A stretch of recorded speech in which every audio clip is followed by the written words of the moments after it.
Now that she's retired, Linda C. Maxie pursues a magical life.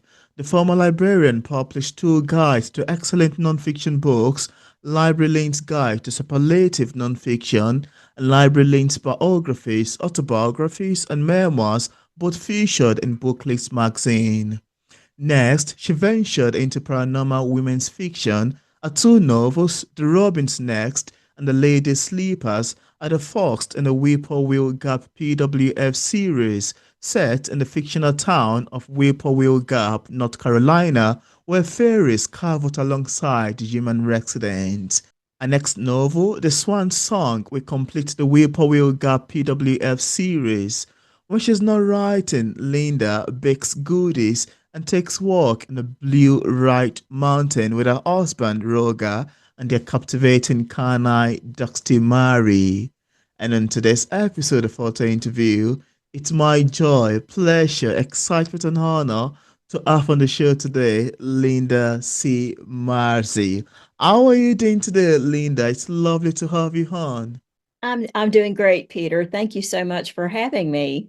Absolutely. I'm very excited that we're here to talk about your book. And I love the part of your bio to mention the goodies, the fairies in there. Quite interesting and quite amazingly, where fairies cavort alongside the human resident. That's a very lovely statement. Makes me chuckle a bit. It would be fun, wouldn't it? Thank you. So, Linda, we're going to get into the nitty-gritty of what actually inspired you to write The Robin's Nest, which, of course, is the first book in the Whippoorwill Gap PWF series. But then you've been a writer now for the past amazing 5 years, and you've published another title, even aside from this particular series that we're going to be starting with today. But I wanted to ask you, what is your first creative spark as a writer? What is that thing that get you involved or get you interested in writing? What was the introduction of you to writing? How did you get started with all of this literature work you've got out there? And also, why did you choose this title for your book to begin with? I think I've got a lot, but let's start from here. Okay. Well, first off, I think like most people who write, I just love books. I've always Mm. loved books, and I am actually a retired librarian, so that has something to do with the other Advantage. books I've written as well. I've always dreamed of being a writer too, like most writers.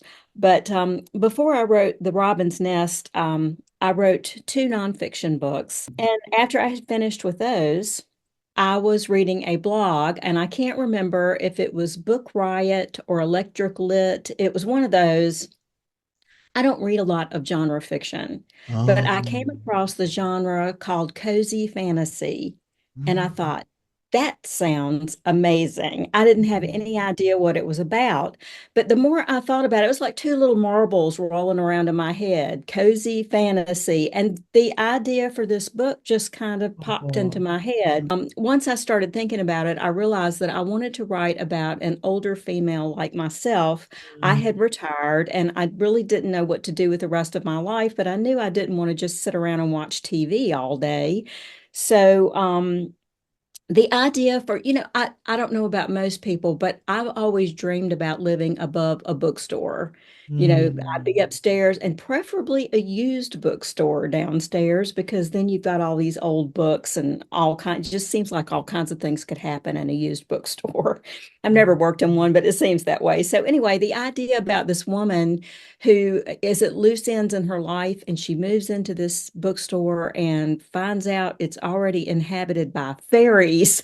I Wow. just thought, that sounds like a great idea. And the idea for the title of the book, the Robin's Nest, it Mm. came from folklore. I can't do anything without doing research. I love to do research. Wow. So I started looking up things about like real folklore fairies and understanding how they're different from our modern pop Yeah. viewpoint of them.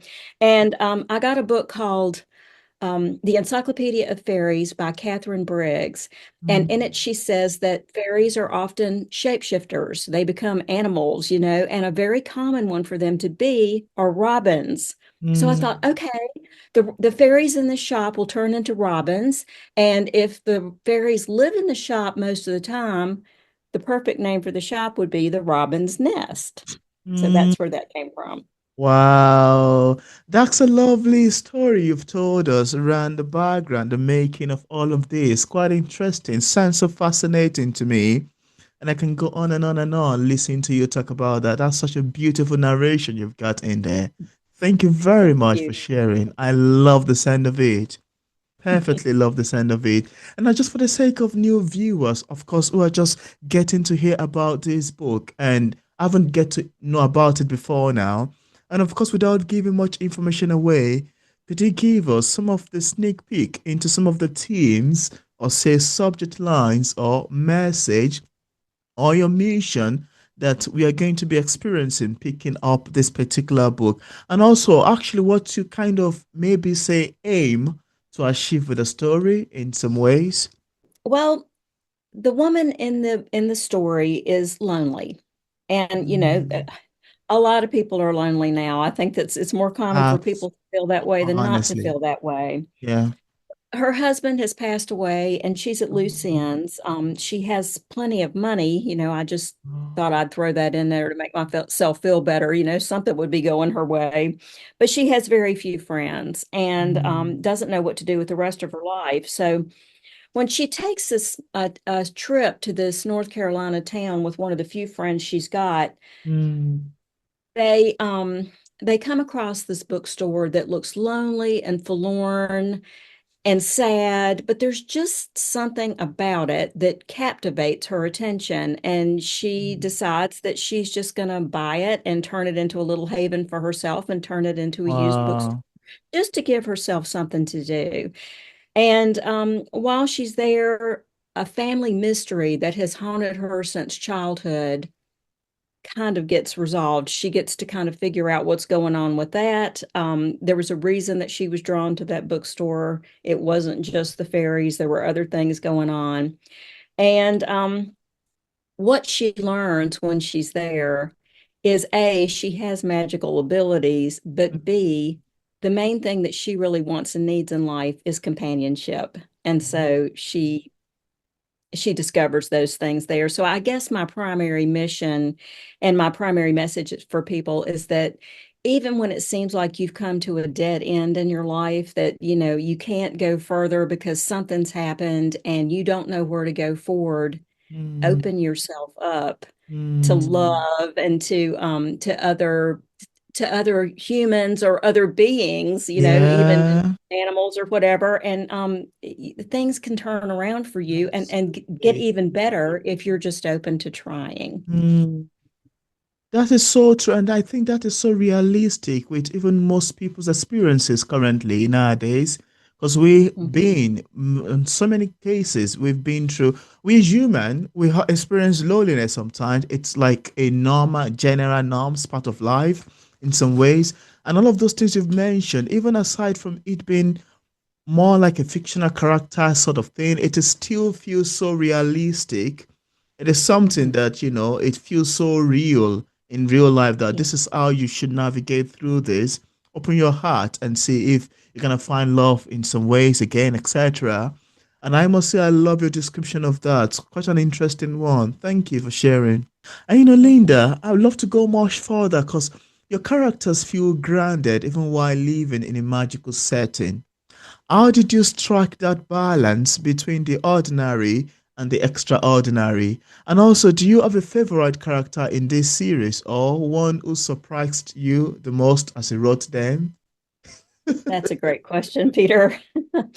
Um, well, I think life contains magic for everybody all the time. Mm, It's just that we don't always see it. To me, the fact that we can yeah, love each other, that's magical. If you want absolutely. a cup of tea because you're cold or you don't feel good and you can actually get one, that's magical. So Mm, our lives are kind of embroidered in magic all the time. We just don't know it. So it's all about diving into the stream of life with full participation. And that's how I yeah. think you bring out the best and it turns the ordinary into the extraordinary.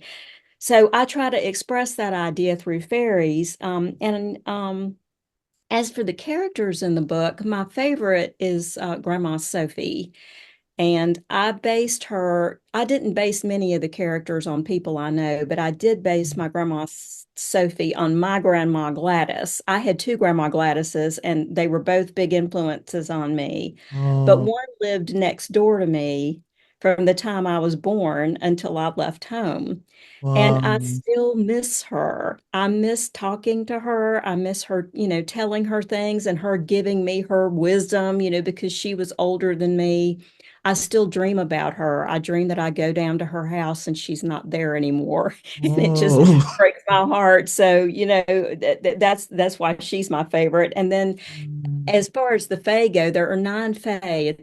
She calls the lady in the book calls them F Troop, but it's a nine fairies, and my favorite of those is a gnome called Earl Grey, Mm. and Earl Grey is funny and has a big heart, and he reminds me a lot of my husband. Although I didn't consciously Wow. base him on my husband, but he does. And I guess it would be appropriate to add here too that one thing that I think is interesting about this book is, or my books, in North America, we are, sometimes called ourselves the melting pot because we had people from Mm. all over the world come here. And, indigenous people here had their own fairy stories. They had their own fairy beings and monsters and things like that, just like everybody else all over the world. Yeah. So two of the fairies in this book are based on indigenous, the Cherokee Little People. Some of them are based on Northern European fairies, like one's based on an English hob, and then some are from Africa. So Oh, they're from pretty much all over the world. interesting. Wow, that's an amazing introduction, really. I love your answers to these questions. Quite interesting and quite awesome. And if you have a copy of the book there, I'd like you to show it to the camera just so we can see what it looks like.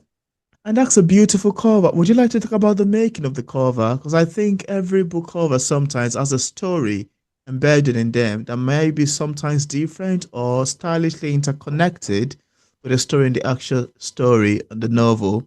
That's such an amazing cover, so captivating. Well, thank you so much. I had a lady design this for me. Her name is Mm. Karen Dimick, and she's at Arcane Covers, I think is the name of the business. Oh, But she specializes in paranormal women's fiction covers and like wow. dark fantasy and things like that. She does a fantastic job. But it has books on the sides. They're kind of hard to see, but this is a mirror, and in the mirror is an owl, and the owl is important to the story, but I won't tell why because that would give the story away. Well, yeah. Story does have surprises. Mm, that's an interesting one, actually. Thank you. Thank you for Mhm. mentioning. And I wanted to go ahead now and ask you, Linda, because you started out by writing a reference guide to must-read nonfiction titles. Now, what Mhm. sparked that idea for you? Then, after two reference work, you moved into storytelling quite amazingly. What motivated again that shift for you? And what was it about paranormal women's fiction that felt like the right place for your stories? Well, the first nonfiction book I wrote is called Library Lynn's Curated Collection of Superlative Nonfiction. Mm. That's quite a mouthful. And I am a retired librarian. I worked in a high school my last 11 years. And in the United States, well, at our school, it was the last 5 years before the students graduate and either move on to university or get a job. So, my favorite part of that job was connecting kids with books that I thought they might like to read. Like sometimes I would get to know the kids, and if I found out they like to read something, I would order something I thought they might like, and then I would hunt them down. When the book Oh, came in, I would check it out to the kid, hunt them down, and say, would you like to read this? Here you go, mm. that kind of thing. It was fun. And my Yeah, second part of the job was to try to read book reviews and try to make the collection the best collection it could possibly be. So after absolutely. I retired, I missed doing that. I've always liked to read nonfiction more than fiction, actually. Oh, So I didn't find any books that gave recommendations for nonfiction titles, and I decided to go back 100 years. At the time, that was to 1920, and Mm. find books that were either expert recommended or award-winning English language titles. And Oh. I arranged them by the Dewey Decimal Classification System. Are you familiar with that? It rings a bell. It's Mm. Yeah, it's very common in the US and some places, all over the world use it, some don't, but it's how most libraries and public libraries and school libraries arrange their books in the United States. Oh. So it has 1,000 subcategories for different subjects, 1,000. And Wow. I arranged the books that I found into each of those 1,000 categories. I allowed up to 10 in each, and then wrote little summaries about them. So Wow. that was just great, good fun. However, the problem was when I finished with it, it had 250,000 words. And Wow. it would have been that big. So Wow. I had to cut it down by more than half. And when I cut it down, most of the books that got left out were biographies. So Oh. that's why once I finished the first book, I did Library Lens biographies, autobiographies, and memoirs to take up the books that didn't get included in the first. And I Mm. will mention too with the first book, it got the Eric Hoffer finalist in reference that year. So for a first book, I was very proud of that. But Mm. that's where the nonfiction books came from. And after I finished the second, I intended to go ahead and keep writing books like that. But then after I finished the second, it's like I said, I was reading that blog and it said cozy fantasy, and the idea popped into my head. Mm. So I thought, well, I'm going to write a cozy fantasy book. And I had the idea, and I talked to a book coach because I don't know anything about genre fiction. When I Wow. read fiction, I usually read classics. I mean, I do read some fantasy and I read mysteries and things like that, but they're usually a little bit literary. Didn't know Mm. anything about genre fiction. So anyway, I told her my idea for the story.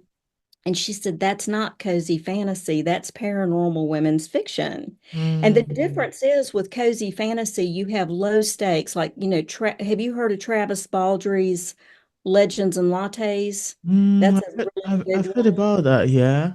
What happens in that book is, the big thing is she going to make it with this coffee shop in this new town? That's not high Mm. stakes. But when you've got women's fiction, the woman is seeking enlightenment in some area. She needs to learn something about herself or something about life. So that's pretty high stakes, even though it's personal. And then in paranormal women's fiction, it's almost always a woman over 40. She's Wow. lost her husband or her significant other to divorce or to widowhood, and Mm. she moves to a new place and discovers she has magical abilities. So my book was perfect for that, and that's why I Wow. went with that. Wow. That's an amazing one, really. I love hearing you talk about this. That's such a beautiful illustration and lovely story towards the making of that particular book. And I love the sound of it. Its dimension as well. It's really quite of an interesting one as well. Thank you. Thank you for sharing with us.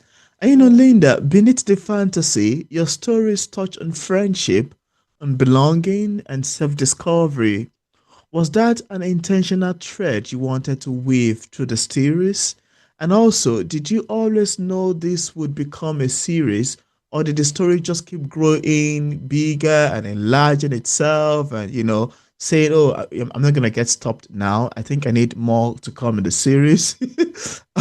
Does it go, is that how it goes unexpected for you as it keep growing on and on? Because I think I was in a similar situation recently when I was trying to finish up a book and it says, no, no, I'm not yet done. I need you to tell my story more. And I was like, oh, okay. All right. I'll make do it a second series. So tell us about the making of that. Sometimes you just have to do that, don't you? Um, to answer the first part of your question about weaving themes of friendship and belonging and self-discovery, was it intentional? Yes and no. I knew I wanted it to be about self-discovery because, I just, life was going to throw her curveballs and she needed to learn that she could deal with those. And so that part was intentional. But the friendship and the belonging, I think, just kind of came out. I think that was actually, it's something probably I needed to learn. Mm, And so the main character is a bit of a loner, and she's not based on me. I'm not like her. So if anybody reads this and they're thinking, you're not like that if they know me. No, I didn't base her on me, mm, but I did base that part. I've always been an introvert, which I think is pretty common with writers, and she's happy with that, and she uses it for protection. She keeps everybody at arm's length, but what she really needs to be happy is a community. And she does discover that through some of the people in the town, but she also discovers it through those fairies. And I think what I was trying to say with that was it's okay if your relationships are unconventional. mm, It's a matter of do you connect with people or not? yeah, And to do that, you have to be willing to give as well as take, and the other way around. Some people yeah. are the opposite. And so I realized after I started on that a sense of belonging is very important to me. Very And a lot of older important. people do feel abandoned. Their kids leave, Mm, they lose spouses, they lose friends, and sometimes it's good to get outside your traditional norms for absolutely. relationships. It can help you grow. But when I first began the novel, I did not expect it to be a series. I expected it to be a standalone. But personally, I like to read standalone novels the best. Mm, And when I started looking into genre fiction, I found out that almost everybody's writing series in genre fiction. And to me, that was like, the Harry Potter books. A yeah, series is you go in chronological order and you still tell a big story through a series of smaller time frames. yeah. But then that's not the way a lot of people are doing it. They're writing series books about all kinds of things. And so I thought, well, I've got a really cool little town here, and I've got these really neat little fairies here. Why don't I just make that the glue that binds a series together Mm, and explore a lot of people's stories that mm, way? So that's where that wow. came from. That's a lovely, I love your incorporation of these interesting styles. Your techniques are so uncommon and so unique. If you ask me, it is quite an Thank you. interesting one, really. And your answers to this question too really make for an interesting conversation. And it will make a first time person to like want to find out more about your writing and say, oh, that's quite an interesting one. I love the sound of it. Really, really great, really. Thank you for sharing. Absolutely. And now, one of the most interesting things to me as a writer and reader is to listen to readers' feedback. And you may want to agree with me that one of the things that makes writing, novel, literature in any genre to be quite interesting is how it can be interpreted by different people, how it gets interpreted by different people based on what they think of the book after reading it. And sometimes some readers may get the message, the actual message that the author intend to pass on in the story, while some may be close to getting the message, some may be a bit far to get from getting the message, some may be, say, several miles or several kilometers away from getting the message. And you find some other people, some other readers who would hilariously misunderstand the book and interpret it upside down.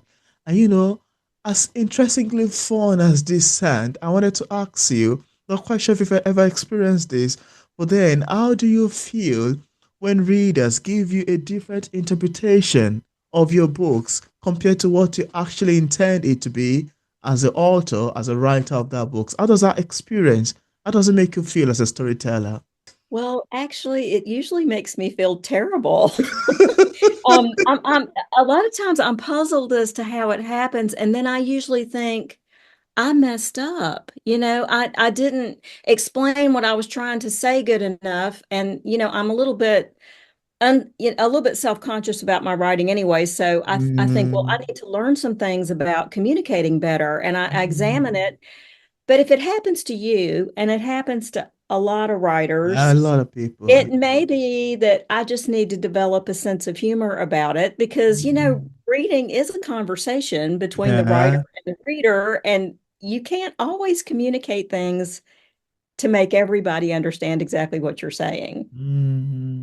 That's true.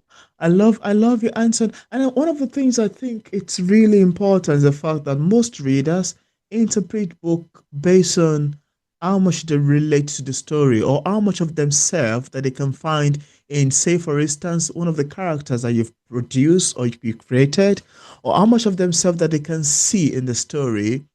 They tend to look at book as a reflection of themselves. And I think sometimes they just interpret books based on how much of their experience that they can find in that of your character.